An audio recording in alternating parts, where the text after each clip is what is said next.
Mutual fund मधील investment तुम्ही withdraw करताय, काढून घेताय, तर तुमचा तोटा होऊ शकतो. चॅनलला फॉलो केलं नसेल तर फॉलो करा. ज्यावेळेस आपण म्युच्युअल फंड मध्ये इन्व्हेस्टमेंट करतो त्यावेळेस आपला असा पॉइंट ऑफ व्ह्यू असतोय की कमीत कमी 5 आणि 5 वर्षांपेक्षा जास्त दिवस थांबायचे, इन्व्हेस्टमेंट करत राहायचं.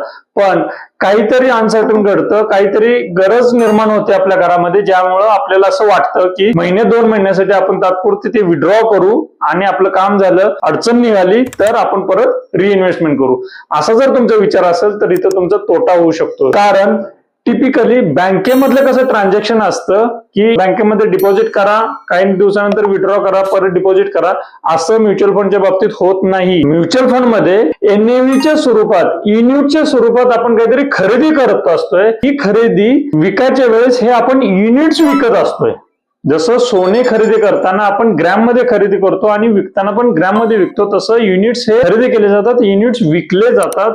तर ह्या युनिट्सच्या दरामध्ये कमी जास्त होते, यामुळं आपल्याला विकताना तोट्याची संभावना आहे जर तुम्ही 5 आणि 5 वर्षांपेक्षा कमी कालावधीमध्ये इन्व्हेस्टमेंट करून जर तुम्ही विकत असाल तर. मग राहतो प्रश्न तुमच्या घरातली जी काही गरज निर्माण झालेली आहे, तात्पुरती गरज निर्माण झालेली आहे, त्याच्याबद्दलचा. सो मी नेहमी सांगत असतो मित्रांनो, ज्यावेळेस तुम्ही इन्व्हेस्टमेंट जर्नी स्टार्ट करताय त्यावेळेस तुमचा नॉलेज जर्नी पण चालू झाला पाहिजे, नॉलेज पण नेहमी वाढत राहिलं पाहिजे. म्हणजे तुमचा जो पैशांचा प्रॉब्लेम झालेला आहे तो कदाचित तुमच्या माइंडसेटमुळे झाला असेल. माइंडसेट तुम्ही जर डेव्हलप केला तर या समस्येवरती तुम्हाला मार्ग भेटेल आणि तुमचा इन्व्हेस्टमेंट जर्नी हा सातत्याने चालू राहील. हा माइंडसेट कसा निर्माण करायचा, तर या बाबतीत आम्ही खूप अतिशय सखोलात जाऊन नेहमी कोचिंगच्या माध्यमातून करत असतोय. तुम्हाला जर इंटरेस्ट असेल तर या नंबरवरती संपर्क करा.